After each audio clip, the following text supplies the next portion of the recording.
governador, sempre governador, líder desse Estado, o maior líder vivo desse Estado, foi eleito uma vez, elegeu a sua esposa, Rosinha, no primeiro turno, a primeira mulher eleita em nosso Estado, foi escolhido como o melhor governador 2 vezes no nosso Estado. Nenhum governador da história desse Estado teve 2 aprovações dessas em primeiro lugar.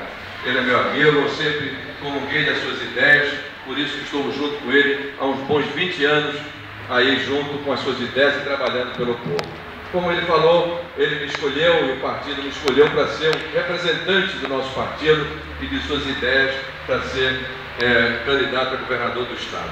Eu quero dizer que eu vou fazer várias coisas, mas uma das coisas que eu vou fazer, que é muito importante, é retomar todos os projetos sociais do seu governo.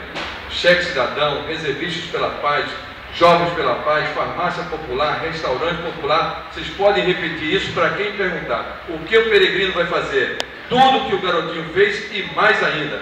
Todos esses programas eu vou aumentar. Mais Farmácia Popular, mais Reservista pela Paz, mais Jovens pela Paz, mais o Leitinho, mais restaurante, enfim, todos esses projetos que o Peregrino está comprometido, porque ele trabalhou nesses 2 governos.